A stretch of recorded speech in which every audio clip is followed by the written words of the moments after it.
Welcome to the Marketing for the Culture podcast, powered by the African American Marketing Association. Each week, we'll bring you an insightful conversation from some of the best experts in our industry on how to advance our career. Join the collective of Black marketers across the world, advancing their brand as we work towards creating a collaborative community. Welcome to another edition of the Marketing for the Culture podcast. I am your host, CL Palmer, aka CL Pod Gang, and I got with me Michelle Gomez. And today we are going to talk about who is winning in 2021, and we're also going to mention the Travis Scott Astroworld incident, and we're going to talk about the business side of that as well.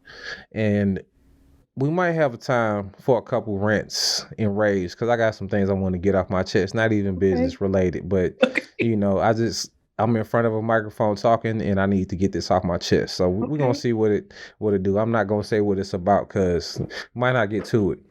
But anyway, as always, on the other side of the Zoom screen, other side, straight out to H-Town, you know, the Braves going ahead, did that thing. So hopefully she's still in high spirits this week. None other than Michelle Gomez. How you feeling? Here. You good? I was good until you mentioned the loss. I mean, we took a week off. You know, we took a whole week to have a moment of silence for your Houston Astros. I know. The Houston sports teams are just, it's not it right now. And I have tickets to the Rockets game tomorrow, which is kind of crazy, but you know. I'm like, I don't even know who's on the Rockets anymore. Like, I have no clue. Like, Other than Jalen Green, because, you know, he was, what, number one, number two draft pick? I'm like, I still got John Wall. Like, he ain't get... Nah. Like, I literally have cut my basketball off. I'm ready to watch again, but... The Texans ain't winning. So we kind of... I mean, they got a whole nother situation on their hands. Yeah. So that's why the Astros in the World Series was such a big deal. I mean, I could see that. Y'all definitely needed some sports morale. In the meantime, I podcast. Yeah. No, but all is well. All is well here. So as stated, I am in Houston. Most of y'all know that. I guess we can just start off the news. We didn't necessarily plan it this way, but Travis Scott, he's from Houston, Missouri City, which is literally 15, 20 minutes south of downtown Houston, if that. And he had his annual concert, Astroworld here. Is grown. So was it at Astroworld? So let me give you some history. Astroworld is what we call Six Flags back in the day before Six Flags left.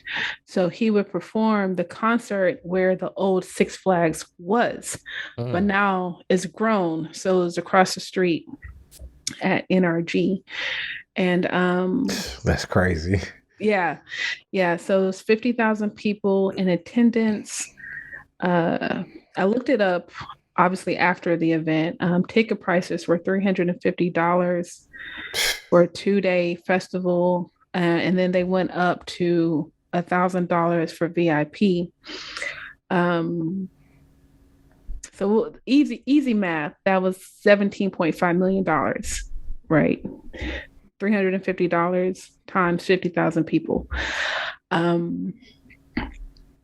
So unfortunately, as of today, 9 people passed away from that. So may those souls rest in peace, and absolutely, God protect and preserve those families the best way possible, as well as I've heard different stories. Between 100 to 300 people were injured.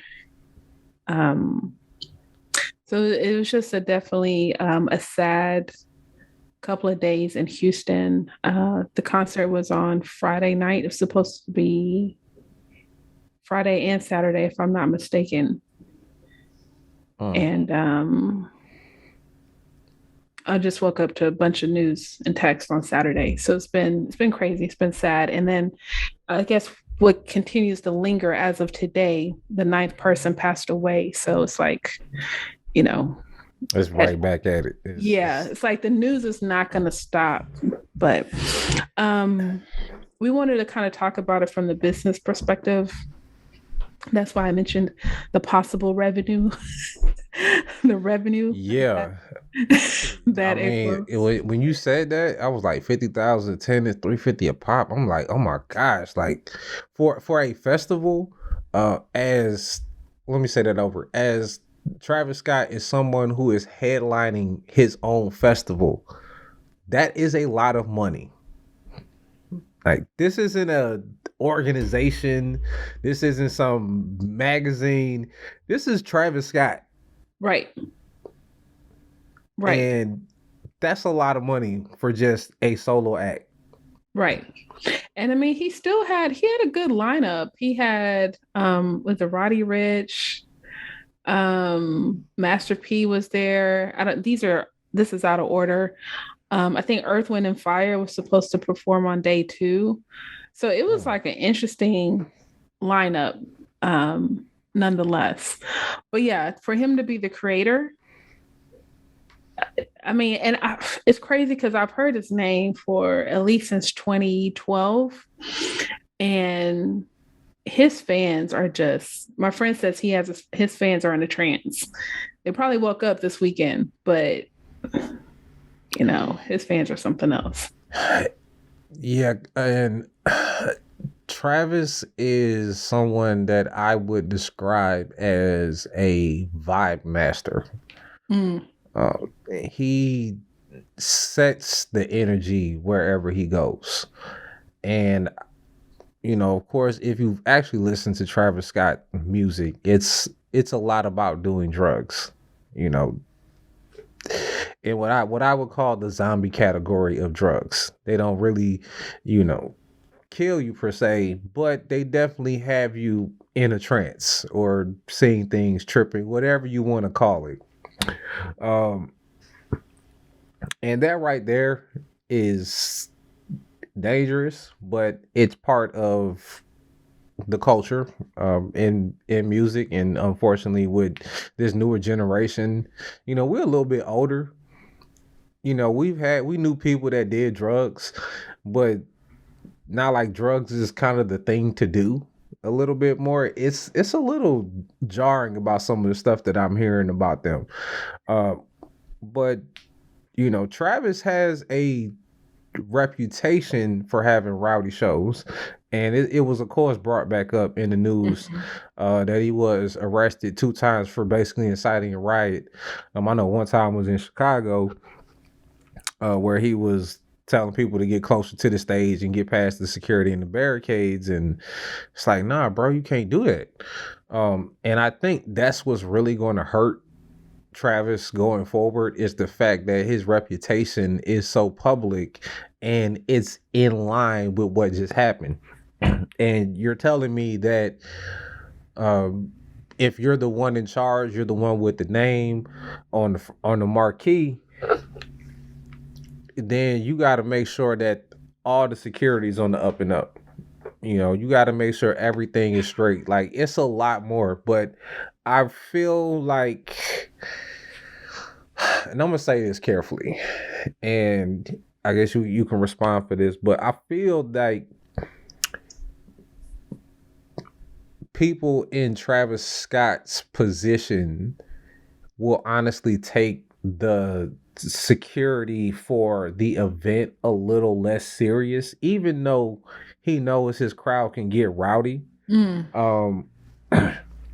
I don't think, and it's this, and I'm just gonna speak from a personal experience dealing with Black people. I'm gonna just say it. I'm not even gonna do any coding. That we will leave some things off so we can net a little bit more on the back end. That extra tough security might cost you $1 million a show. And there's some guys who are pretty much the same, but they're not all military guys, so their cost a little bit less. And it's like, you can have this handled, but you could just like, man, we could save that little $500,000 and keep that. That's like, you know what I'm saying? Like, that's kind of part of our fabric. That's how we kind of do things. I hate to say it, Yeah. but I've been at events. I've seen it. It's like, yeah, y'all should have spent a little bit more on security. Y'all knew who was coming to town. And I know that's like hindsight. As my man Cam Newton say, hindsight is 50-50. But it's definitely something that I always think about on the front end. Now it looks like, of course, after the pandemic, we're still getting to the point where we're having big shows like this. And I'm not sure, like, we haven't heard of too many incidents before this, but this might have been like the biggest thing you've ever done. And I've seen the Travis Scott Netflix documentary, and he's very detail oriented. Okay. So that's why I'm just like, I feel like this is a little mix between him kind of focusing more on the show, and then the business people just not making sure that we had the top flight thing. And I just kind of wish, maybe he would have had a little bit more focused on that. It would have been great, but it is what it is. I know like I said, I'm saying this on the front end of things, but that's just where my mind goes. Like, I just think about how Black people do things, and I just hope that wasn't the case. Yeah, I agree with that. And it pains me because I do feel like there's multiple people to blame from the top down, from the bottom up, right? In the sense that, yes, he is an artist, and people say he's on stage and he can't see because of the lights, but then he did stop the show at one time. He didn't stop the show at other times, or just stopped the show completely. And my thing is, the tickets sold out within a day, within That's hours. Crazy. Right? So with the tickets selling out so quickly, you had ample time to prepare for these things, right? And they said they had like 1,500, I'll say, security. I don't know if that's private, HPD, Houston Police Department. I don't know what the mix is, but I heard one of the numbers I heard was 1,500. I heard the paramedics were privately owned companies, which is all about the dollar bill, and who knows what that training is like. I've heard most paramedics are privately held companies, which is the craziest thing about it. Like, there's no paramedic from your county that's operating. Everything is privately owned. But don't get me started with that. Continue. And so that goes back to the training, right? In preparation, because some of the incidents that happened while trying to save people was horrible, right?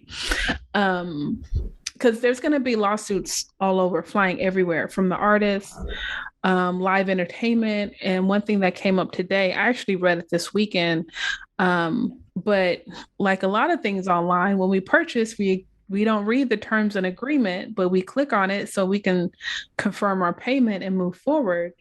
And in the terms of agreement, it does say that you, the individual, the ticket purchaser, ticket holder, you assume the liability of anything wrong, right? Or you waive any liability towards live entertainment regarding any type of negligence, personal injury, and death. So I know people are going to be wrapped up in lawsuits or litigation for a very long time, to the point that they're going to settle. I used to work at a personal injury law firm, so I've learned some things there.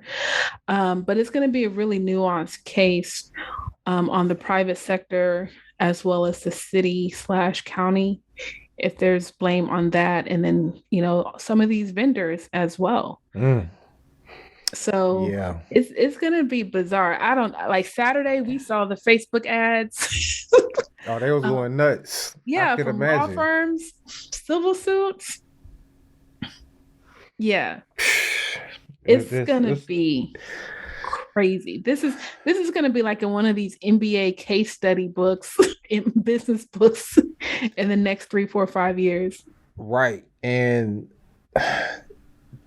I know I've heard about like a Rolling Stones concert that happened back in the day where like 5 people died.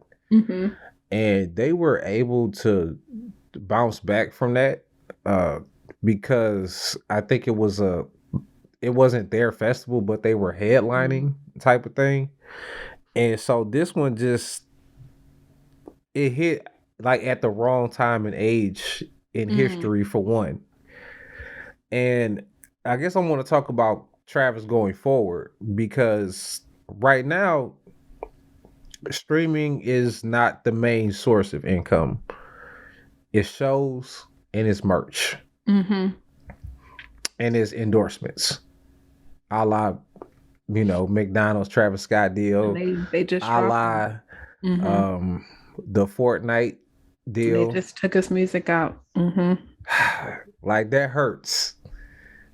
And it's like, you know what? That wasn't even his fault. Like to like if we're gonna like keep it a buck, you set the tone for the room, and that's kind of the tone for the room. But he was in charge, and that's the problem. That's what hurts because his business is gonna be all messed up. Like, how is he gonna be able to really make money besides just the music? Because his whole brand is energy. The whole brand. Also, he released a song. He released a song on Thursday or Friday. I saw that. So I'm pretty sure he was gonna have an album drop probably on Sunday or Monday. But because day 2 was canceled, I'm sure whatever new music, I'm assuming, because he had a new song, I'm assuming he was going to drop an album. I don't think Travis Scott should release any new products or services for the next 2 years. At least the next 2 years. No music, no merchandise, nothing. Don't show your face. So what, you just got him living off his baby mama? Yep. And some dividend checks from these investments. I don't think he should do anything as far as new products, music, merchandise, promotions, nothing for 2 years. If you're on social media, you need to be holding your baby's hand. We need to see the new baby coming out. Yeah. You can see a lot of family pictures. Yeah, definitely. I don't know. I think he can recover. I think he can. I think what he's going to have to do is he's going to have to get with a very, very, very savvy PR firm. Because there are things that you could do. Now, in my head, I'm just like, he might need like a grand gesture. I mean, something out there. Get involved with some. He's taken the initial steps. He said he was going to cover the funeral costs. He's providing mental health services for anyone that attended the conference. I mean, the festival. And I'm sure he's going to do some other things. And that was another thing, like leading up to the actual festival, he had community service projects going on throughout the week. So he does a lot for the community. I have to give him credit for that. Like, I didn't know if they called him that, but yes, he is a hometown hero, right? Yeah. So his community service, he's already doing that. I can say that as, a person that lives here. I know people outside of Houston may not see that, but I want people to know that's something that's, I'll say, innate. He's already doing it. So if he does anything else, it's nothing new per se, right? But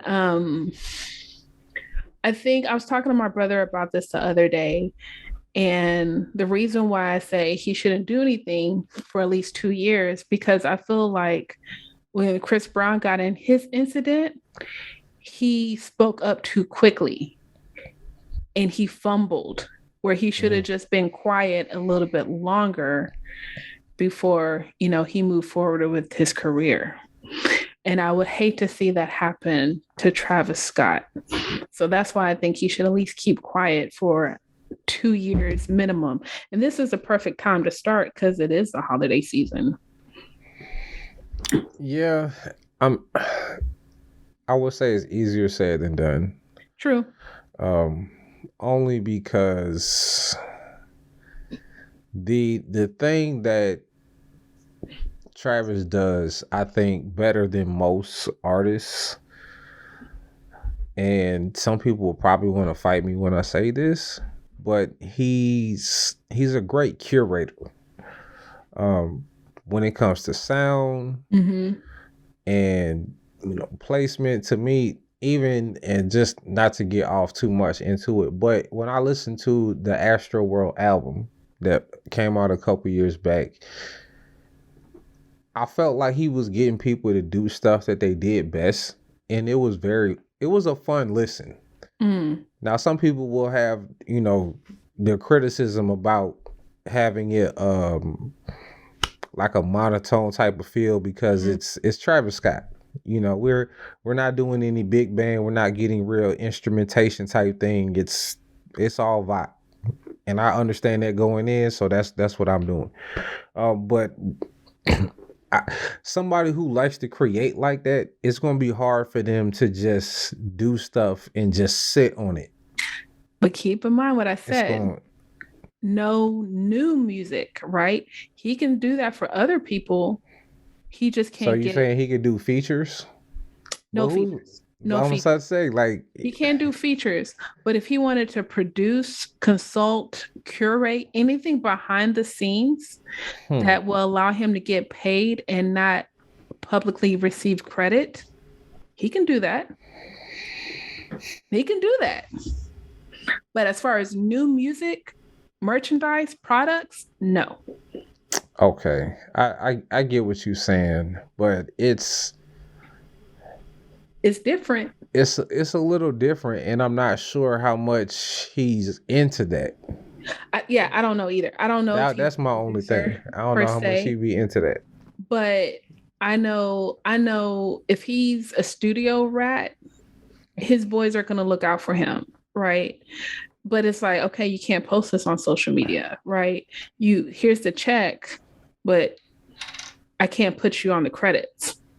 Or whatever that process is. I mean, people, you want to get your ASCAP and BMI royalties or whatever, but there's maybe he creates another company right under a different name so he can't get his royalties. That is true. There are some ways around it. Right. But as far as Travis Scott has a new song, Travis Scott featured, Cactus Jack merchandise, no. You know what? Now that you say that, I'm just gonna hope that there's no how you say it, but stray that go and like hit my man Don Toliver, because I really like him. Every time I hear him, it's like he's the person that, or he's one of those people that I listen to and I like everything they do, but I don't listen to their music. And I heard him on a Masego song, and I loved it. I was like, oh, it's like, you do that thing really good. Like the thing that you're really good at. So I would just hope that the rest of his acts don't really get affected from it, because part of the thing of being on Cactus Jack is you got Travis Scott. And that's just kind of like hurting the thing that Cactus Jack is about. So it's gonna be tough. I'm hoping the best for everybody in the situation. Thoughts and prayers to all the families. Hope everybody's able to get well that's got hurt. Absolutely. And hopefully everybody that's in the situation, because you got to think about Travis Scott is an economy. He's a man, but he's an economy. And you got a lot of people who are eating every day and providing for their families because they work for Travis Scott. Yeah. And so I am just hoping the best for everyone that's involved. Yeah, we'll see if he files bankruptcy. Moving on. Man, I hope it don't get to that. So, all right. So now that we got these vegetables out the way, Travis had to take a loss, but it's time to talk about the winning. Yes. And you know what? Before we get into that, we're gonna take a quick break. And then we're going to talk about everybody who won in 20. Well, not everybody. That's a lot of people. That's a lot of people. But we're going to talk about some real winners that we like, some notable things, and just give y'all a little insight on that. So we'll be right back after this. You know, maybe if I could talk, I could get to the break.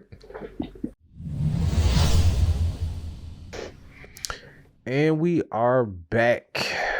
Once again, this is Marketing for the Culture. I am CL Palmer. Once again with Michelle Gomez. And in this segment, we are going to talk about winning. Yes. You know, I don't do a good Charlie Sheen impression, but if you could imagine me saying it like Charlie Sheen, winning. Bringing it back. You know, that's some OG internet stuff. Yeah, right there. Yeah. You know, like everybody remembers the winning memes. That he might have been an original meme, like between him and Michael Jordan. I don't know who, which you know what? I'm gonna have to go just do the research. But somebody tell me you might get a t-shirt. Even though this is pre-recorded and I'm probably gonna have the answer before you hear it. So but that sounded good. But the reason why we want to talk about winning is because this coming up Tuesday, November 16th, 2021 at 7 o'clock Eastern, we are going to be hosting, this might turn into an annual thing, but we're just going to call it the inaugural AAMA winning event this year. We're going to call it We're All Winning, because we want to celebrate the wins of everyone in the community. Absolutely. And all the wins, not just the big ones, but the small ones, the ones that took another step to get you another brick laid on that foundation to making your success house, or whatever you want to call it in that metaphor. But we want to celebrate everybody who did any kind of winning.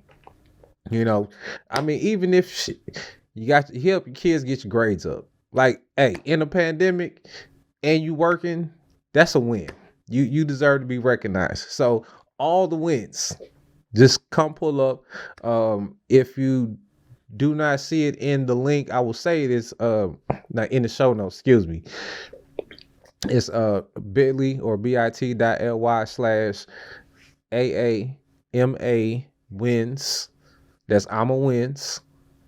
Very simple to find. You'll find the sign up. It's gonna be via Zoom. Seating is limited, of course. So first come, first serve. Definitely want all the members to come out, but the whole entire community.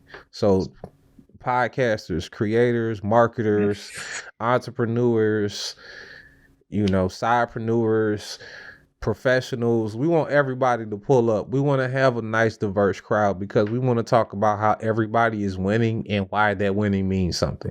Yes, absolutely. I think it's so important to acknowledge people, right? So we're trying to acknowledge you, and that way you can, you know, highlight your wins. Everyone says entrepreneurship is lonely, and it doesn't have to be. So that's why we have AAMA. That's why we're a community. So come hang with us. Tell your wins, tell your stories, and you can tell your challenges, and we can work through that as well. But we want to celebrate you. You know, you said something right there. Not to get up too far off subject, but I am an entrepreneur myself, and I don't really want to have a job just for the steady check, but I kind of do miss kicking it with coworkers and just having stuff to talk about, and you know, just doing that little mingling and networking, and just you know, you learn so much sometimes from just the smallest interactions, because you learn about, you know, of course, like things you could do, life hacks, whatever, but more importantly, you learn about people. Right. and that always sharpens your tools. So I do miss that part, but I don't miss having somebody to tell me what to do. So I'm not gonna front. It's just like, you want me to show up when? I gotta get up at what time? What? Yeah, it's hard. I was supposed to go to a gala this evening, and I bought the ticket like 3 months ago, and I was like, I ain't going, But I'm gonna go networking in the morning. I'm gonna go get some coffee in the morning and network. But you definitely have to find that balance as an entrepreneur. Yes. So I get it. And I know I'm gonna do some more networking as well. I just need to stop working, baby, and then I can have time to talk to people. This is gonna be a good excuse for me to really get in touch with some people. I got a few homies. Shout out to that boy Boss Locks. Wall Gainer. He's he gonna bring the party with him, and I'm trying to get a few of my other homies who are doing some things in some other lanes, and I would just love for them to just come in and contribute. So this ain't one of those NBA All-Star weekend where we have special invited guests. I'm not going to hype up all my celebrity friends. It's not one of those things. This is for the community, for the culture. And y'all want to have a good time, please pull up. You want to have your sip, please have your sip. You want to have you a victory cigar, you are more than welcome. We are in a judgment-free zone. Yes, I love it. Come as you are. You know, and if you want to be seen, wear your merch. We might be doing some little recording. I ain't gonna say everything is gonna be recorded or released, but we gotta capture some things because this is gonna be something cool. So come show out. If like I said, merch, polos, whatever you feel like you're comfortable in, just do. So again, November 16th, 7:00 Eastern. 6:00 Central if you in the H. And man, I hope I see y'all there. All right. So with that said, let's talk about some of these winners that we were discussing before this podcast started recording. And we had Kev on stage do some real big things. You had Issa Rae sign a big deal. And they kind of all go under this umbrella of creator economy. And I think we could just say it, the creator economy is the biggest winner of all in 2021. If you were making things, you got paid this year. Right. This was your time to strike. The gold rush is on, and you better have your pick, and you better get out there and get your face dirty. That's all I'm gonna say. So who you want to start with? I think the crazy thing is I don't even know Kev on stage. I don't know Issa Rae, but I'm so proud of them because absolutely. I think we, as a fan, as a consumer of content or a creator, I think we've been privileged to see their journey. And for them to start off on YouTube and they have production deals and apps and they're taking matters into their own hands is just amazing. So shout out to both of them because they laid the blueprint. But I want to start with Kev on stage. Okay. We talked about him before. Yeah, very, very impressive young man. And I think what has stood out as I've gotten more invested in him is so part of this is 2020 and 2021, but obviously when the pandemic happened, when he got comfortable, he started the Keep Your Distance comedy show, right? I just think the pandemic allowed him to be very, very creative on how he can remain a comedian and a content creator. And then fast forward, he released his app, Kev on Stage Studios, right? Which I think is probably, I would like to assume, one of the biggest content creator things you could do. I mean, like, if you say how many comedians have apps, I don't even have a list for you. Like, I wouldn't even know where to start. This is the first time I'm ever hearing it. Like, if somebody else is doing this, then somebody send me a clip or a link or something. But this is the first time I could ever remember hearing that a content creator who's a comedian as their main thing is in the applications. Right. This is a whole new ball game. Right. Like, right. Shouts out to him. Shouts out to that whole team. Everybody out there working with Kev. And he's still doing his shows. He's on tour. And then he has the content for the app, which is not just him, but, you know, obviously friends, producers, and other people that he's partnered with. And when I listen to his interviews, and I think the biggest thing is, it's like, one, you kind of just get tired of people telling you, no, right, you're not ready. And it's like, okay, how can I take matters into my own hands? And what does that look like? And then work towards that. And I like his direction. See, I if I was him, I would be trying to get my own projects financed and get it made and then shop the project. But I think they're trying to shop him, which is a little different, because when you're trying to get a development deal, you really got to get somebody to believe in you. But when you got a piece already put together, and I feel like he probably could do this, but I'm just talking about me. I would probably go that route, but I love the moxie. I love the fact that he's like, yo, y'all don't believe in me. I believe in me. And I'm going to show you how much I believe in me by going straight to my consumers. Right. Like, I don't even need a channel to go to my consumers. They love me, and they're showing their appreciation every single month. Right. So I really can't be mad at that. It's wild. It's wild. And I mean, obviously they bought, or, you know, renting, whatever the case may be, the actual studio, the office space that they have. And so it's just been really incredible seeing him and the vision. Just, I don't know, it's amazing. It's just amazing watching from a distance. So I can't even imagine what his family and friends think of him right now. It's just incredible. And I guess to transition, he's kind of the opposite of what Issa Rae is doing. Yeah. Because Issa Rae had the content, but I think her early content was just that strong. That you could see.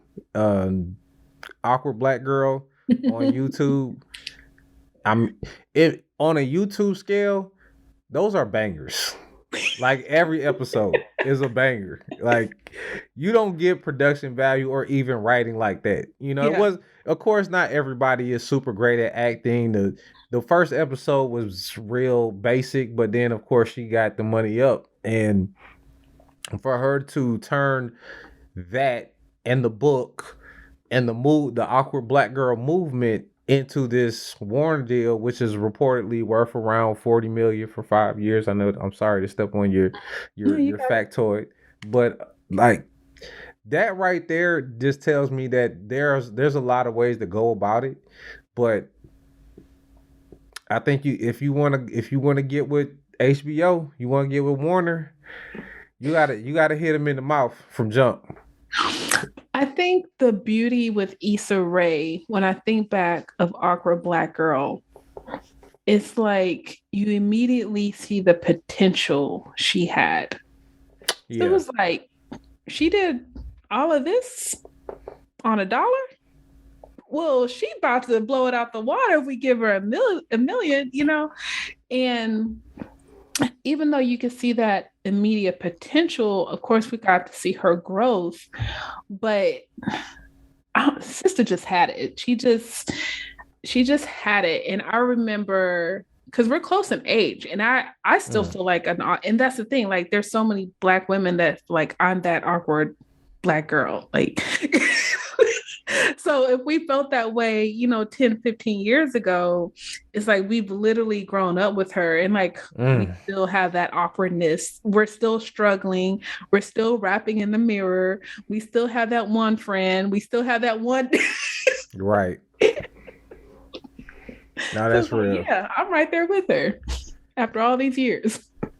Yeah, and I will say because of Insecure, especially that she has become almost like a symbol Mm-hmm. for a, like you said, for that certain type of black girl of just not not quite in the same place that as everybody else is. And Yeah. I think that brand has it's grown, but it's also changed a little bit. And I kind of saw it like after season 2.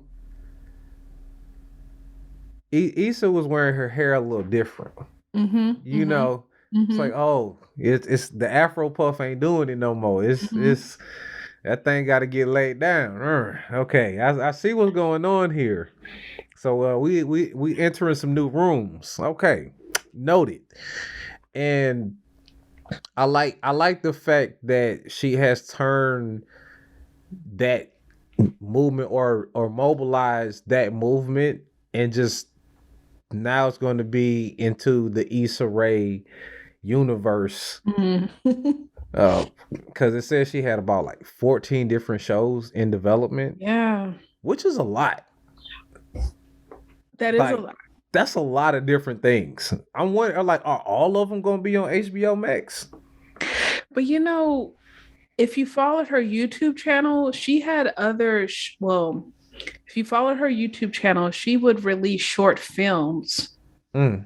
on her YouTube page, right? So it's going to be really interesting because as she has grown, evolved, and her platform has expanded, I know a lot of us have fallen in love with the character of Issa Rae slash Issa D. So I think as she continues to grow and she becomes more behind the scenes, it's going to be interesting if that same following will remain with her throughout all of these shows. Because Awkward Black Girl has millions of views, but some of her other films on her YouTube Mm. channel produced and directed by other people don't get that same kind of love as far as numbers are concerned. So it's going to be interesting how her success evolves with this new production deal. I'm I'm curious to see how the comedy stuff is going to be. Like I wasn't really too interested in Sweet Life. I'm not a big reality show person, and I'm definitely not a big reality TV show people who are like 10 years younger than me who Mm. don't really have any life experience but got money. So like that's it's like it's just not interesting. Nothing about that right there is compelling. But I understand that it's for the streaming audience who don't have cable and this is the type of thing that they watch. Um You, but what you about to say? but you said something about how her comedy's going to turn out. Right. So she has a show just been announced called Rap Shit. Uh-huh. And I'm curious to see how the comedy translate across different type of avenues because Insecure is an extension of Awkward Black Girl. So this kind of the lane she's been in. And then the unscripted thing is a whole nother animal. You kind of just calling the shots. Now we about to do a song.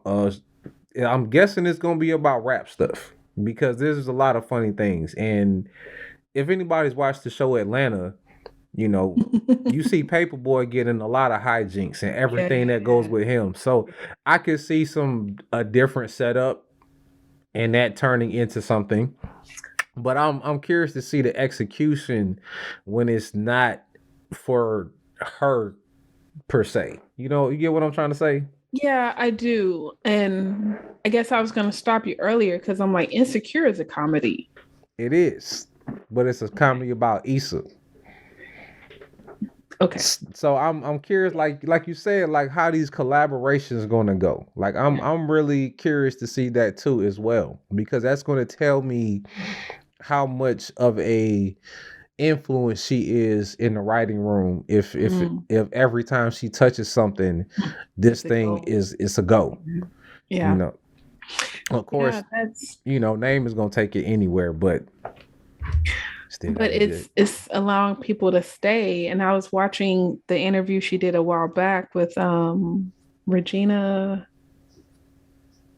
Regina King, forgetting her last name, but 227 Poetic Justice. Um, and Regina was saying Issa Rae is Shonda Rhimes and Kerry Washington combined. And yeah, right. I was like, that's good. That's good. But I think Issa's ready to get in her Shonda bag, her Shonda skills. So it will be interesting to see how the fans stick beside her on this journey. I need to see her do some more acting before I can say that. Yeah, like, and she has a couple of things. Cause like I've seen Kerry Washington like get in her bag. Now I'm a little biased because Django is one of my favorite movies of all time. I'm like just a tad bit biased, but she got some work on her resume, and so I see what she's getting at, but yeah. I'm just like can I get a comma on that thing? Like just a little pause. Issa got some movies under her belt. It's gonna be interesting. Look, this is not the entertainment podcast, so I don't even want to get into that. We probably have another 30 minutes. So right. I just want to talk about the win. We're gonna talk about wins. So shout out to Issa. Absolutely. Shout out to Kev on stage. Y'all are two examples for really winning in 2021. And kind of just to wrap things up, like we said, the creator economy is really the big winner because Kev is somebody who came up off social media. Mm-hmm. Issa came up off YouTube, which is basically social media. And now you have people getting lots of money on TikTok and Instagram from advertisements. Apple and Spotify got paid podcast subscriptions. We're going to keep giving you marketing for the culture for free. Don't worry about ever getting charged for this podcast. It'll be free forever. And hopefully y'all don't force my hand and make me have to charge for it, because if it gets to that point, we'll let you know. But yes, and I mean, even like the podcast advertising technology, like the big thing with digital ad insertion across platforms, Spotify, I think Buzzsprout has a few things, and there's even like a few applications that I've just heard about, but there's so much into the enterprise level that nobody below is even talking about this stuff. And so it'd be kind of like irrelevant for me to talk about it. But on the enterprise side of things, like podcasting is doing great. Like they are killing it right now. And the technology is a big part. So if you're not listening, like just pay attention to the ads in some of your favorite podcasts over the next few weeks and see if they sound just a little bit different than they had before. I promise you they will, because I've noticed a slight change, and let me say, it's not subtle, but it's subtle, if that makes sense. But I don't know, out of those, or is there anything else that you found like from the creator economy that really caught your eye from this year? Oh my gosh. Besides me missing out on this YouTube money.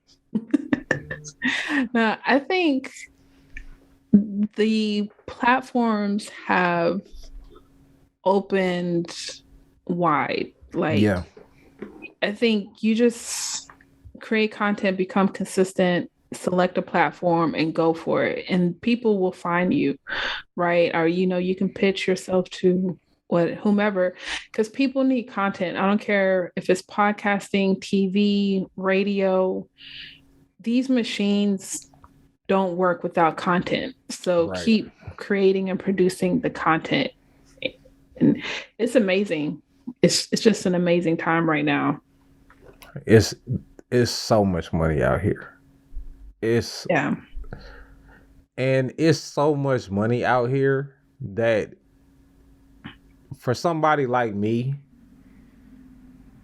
it's frustrating to know that my skills are probably like in the middle of where everybody is and what I bring to the table. I'm not top tier, but I'm definitely in the middle. Like I know that for a fact. I don't tell myself I'm in the middle. I tell myself I'm on the top. But I know realistically, if I wanted to jump out here, I would be a mid-tier person. And I have to start from the bottom. Like everything that I'm doing is starting from the bottom. I'm doing podcasts right here. I'm, making videos for different people. I got a few brands I'm trying to get off the ground. I got some merch that I got.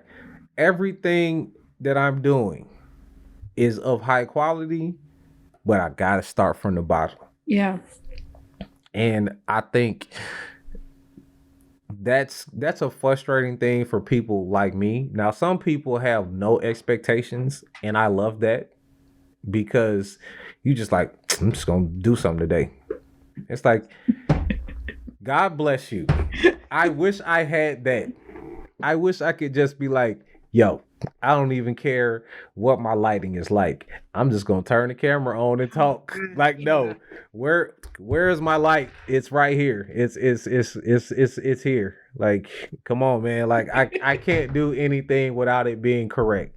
Am I going to record this on the Zoom, or am I going to turn my camera around and try to do it in 4K? I'm gonna try to do it in 4K every time. Yeah. Like I just can't take substandard. And we talked about this, having that standard of content, because we like high quality stuff. So when you make it, it's got to be high quality.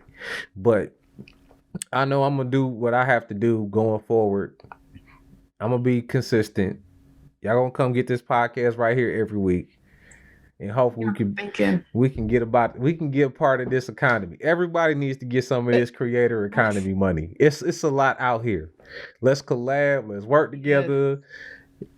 We need to join some units, have some affiliated networks. Yes. Because I think everybody looks at the individual accounts. But if you are able to bring together multiple accounts, like even though you're not going to get the advertisement stuff without the 10,000 on Instagram, you could be a collective and you could get some deals. You might be able to charge a little bit, and even if y'all just charging 500, if it's 5 of y'all, that's $100 a head. I mean, yeah, somebody might have more than the other, but is that what we're doing, or are we trying to get some money? So right. Yeah. Like, I mean, I say it all the time. Like, I'd rather have, 50% of something with people, especially now. Right. I want to enjoy the process of making money with people that I like versus 100% of nothing. Right. And lots of times our community, we get so caught up in ownership. You want to start something because you want to be CEO, entrepreneur, sexy. But if you have 100% of nothing, what sense does it make when I can partner with CL? I'm like, all right, hey, I need help with this. Let's get this money. I'm going to pay you. We're going to split it down the middle. Or what if we do 40-40 and then we save 20, right? We reinvest the other 20%. So we have to collaborate. I will say that in 2021, not 2021, but 2022 and going forward, you're going to see a lot of smaller influencers. They're going to get swept up by an agency, and I put that with air quotes. But I think there's going to be some agencies or representation or network. There's going to be some things popping up where they're going to be like, you could join us and we're going to set it up to get you brand deals. Like, we just going to be the middleman and we just going to book it all for you. And I think it's going to be a bunch of those. And I think a lot of people going to get hurt in the process. I hope not, but I know how these things go, and people don't read on the internet. It's brand deals. that's like the new manager. Like, and I used to do work in the entertainment business, right? So artists that need managers, it's like, yeah, I need you to, or a booking agent. I want you to handle these contracts. I want you to book a show for me. So anyone that can come in and like, okay, I can manage your brand deals. That's just the new wave of management right now. Yeah, it's the new way. It's the new record deals coming out. We gonna get all your back royalties and right. Just get your lawyers and read. Just read it. I'm like, please, everybody, 2022. If you can't afford LegalZoom or anything like that, get with your bar association. They got some pro bono places out here. Get with the schools. The schools be doing a lot of stuff. People that need practice. I know the trademark office work with schools. I'm sure they have something in there for the business schools. So I know a couple of attorneys we should interview for the podcast to talk about brand deals and influencer contracts. I think that would be a good topic. Yeah. So moral of the story, don't be a loser in the creator economy. Be a winner and read your contracts. Each and every word. If you give somebody a piece of content and they own it in perpetuity and they can just put it on anything, you are not going to get to do anything with that content ever again, no matter how viral it goes after you sign it over. It's so much. I've heard some things and I've heard some stories. Lord. So oh my God. It's already bad, but it's about to get worse. There's so many directions we can go in right now. But yeah. I know. But we want to talk about all these. We want to celebrate the winning, but we got to keep it real too. We gotta be big bro and big sis and tell all our young creators out there that's they dancing and doing their thing. Hey, just read first. That's all I'm gonna say. Just read it. Anything else you want to talk about before we get out of here? Want to give it a mention? I know we got Dallas Digital Summit coming up. Yes, Dallas Digital Summit, December 8th and 9th in Dallas, Texas. So I'm looking forward to that. That should be really good conference. Also, we kicked off our giving campaign where our goal is to raise $20,000 by the end of the year. So we're asking marketers, listeners, peers, supporters, if you can donate $20, that will go a long ways. If you donate $100, we will put your name or company name on our donor wall, on our website, social media, all that good stuff. And if you're a company and you want to sponsor, or you want to give a little bit more and see what you can get back as a sponsor, hey, glad to have that conversation with you. But that is the goal. And the donations will pretty much maintain the operation, the organization throughout next year, keep the podcast going. That's like bare minimum, running on bare minimum, right? So we need your support, and please donate, preferably $20. But whatever you can is great. So you can go to our website, aa-ma.org/giving-campaign. So you can go to our website, click the tab Giving Campaign, and make your donation. And that link will also be in the show notes. Absolutely. And as you heard right there, it's going to be part to make this podcast keep going. So if you want to feed some babies, my babies ain't starving, but they be hungry. So you just want to keep them fed. You just keep the babies fed. You just get to the giving campaign. Now you got to get the baby out the bed and like put them right there. Gotta pull on the heartstrings. Man, look, I cannot do anything with the twins in my hand. Like they're like octopus. Like they have 2 arms, but it's like they have 6 each. It's ridiculous. I can't deal. Like you got to pull on those heartstrings. I'm like, oh yeah, they do need help.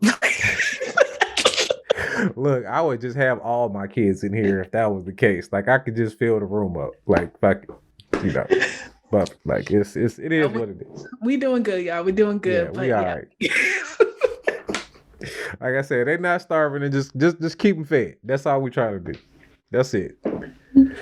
But if nothing else comes to the top of mind, yes, y'all please give to the campaign that's going on. We got to keep AAMA on track. But I do not have anything further. I do. I lied. The Podtax merch store is live on Shopify and on Facebook. Instagram is being lame right now, so they don't want me to be great. They don't want me to have a bigger pool than Kanye. Straight up. That's how I feel about Instagram right now. But that's a whole nother subject. But yes, you can get the Podtext merch right now.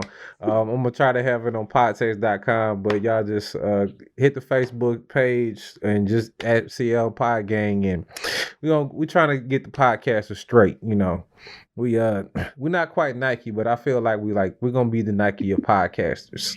Okay. At the end of the day, that's the goal. So. That's all I have. And on behalf of Michelle and myself, we thank you all for listening to Marketing for the Culture. It's been a blast. I hope y'all had a blast listening and picked up on a few jewels. Yes. And we'll see you next week. We out here. Peace. Thank you for listening to Marketing for the Culture podcast. If you haven't already, please subscribe, whether it's on Apple, Google, Spotify, or your favorite podcast platform. And of course, our videos are on YouTube. If you have a moment, feel free to give us a rate, review, or just comment. We appreciate our sponsors for their continuous support. Also, if you're interested in learning more about our sponsors or becoming a member of the African American Marketing Association, visit aa-ma.org.